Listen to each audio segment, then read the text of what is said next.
We live in a connected world, so it's great that your Nikon digital camera has a capability to connect to your iOS or Android device.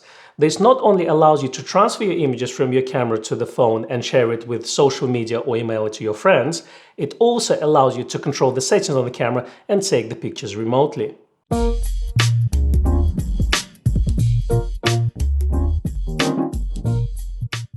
In addition to that, it also allows you to geotag your images where our phone sends the latitude and altitude coordinates into the camera and it's recorded to your active data. Okay, let's set it up. I've got my phone here and I'm going to go to my App Store and try to find the Snapbridge app. All I have to do is to download it now. I'm going to click a download button.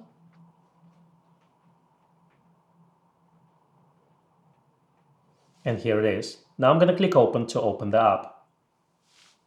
In the app, let's follow the instructions. So the app tells me to not just have the app open, but also switch on my camera. So let's click connect camera on the phone. We're going to choose digital SLR. In this case, I'm going to connect my D850 to my iOS device. It tells me to select Connect to Smart Device in the camera setup menu. So let's navigate to the setup menu. That's the one with the spanner on the left-hand side.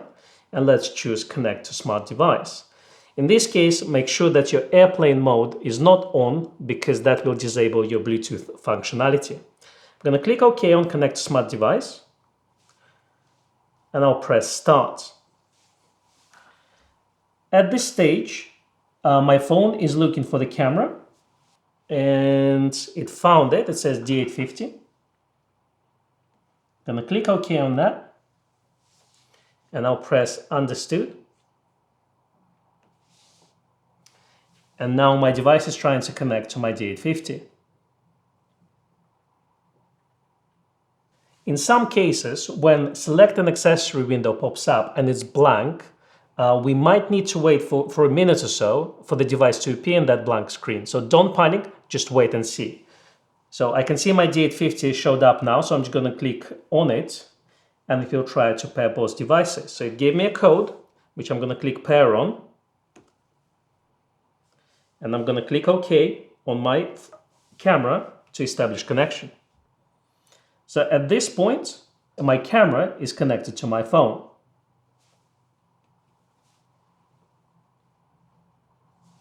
Ta-da! At this stage, it asks me to enable auto link on and off, to enable auto download. I don't like to have auto download on my camera, so I'm going to keep it off and I'm just going to click done button. Once your camera is connected to Snapbridge, you can do several things with it. You can download your pictures and you do that by pressing download pictures button. And it will try to connect to your camera. And now we see what images do I have on my memory card. So I'm just going to choose one image that I want to transfer. You can do several. And press download. In this option, you'll have a choice between a small resolution file of 2 megapixels, or you can download the full 46 megapixel image. In my case, I'm going to share it on Instagram, so I'll just choose 2 megapixel shot. And now it's been downloaded. Another option you can do is you can trigger your camera via your phone. So it's effectively a remote trigger built in for free. I'm going to click Remote Photography button. In this mode, camera switches to live view. And on my screen, I can see what camera is seeing right now. I can choose my focusing point by tapping on the image. I can choose my f number, so my aperture settings. So let's say I'll set it to f2.8.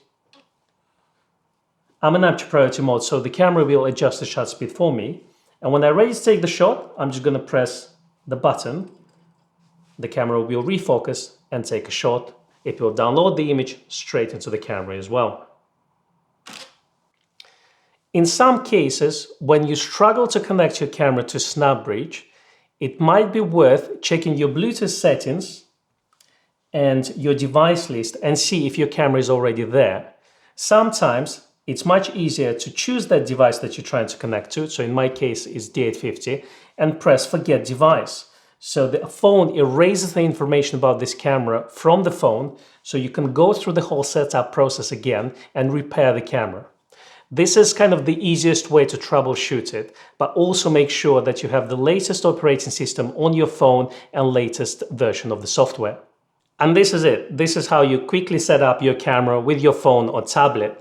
We've set up it on iOS device, but with Android, the steps are pretty much the same. If you like this video, well, hit the thumbs up button. And if you want more videos like this, well, leave a comment below or subscribe to our channel.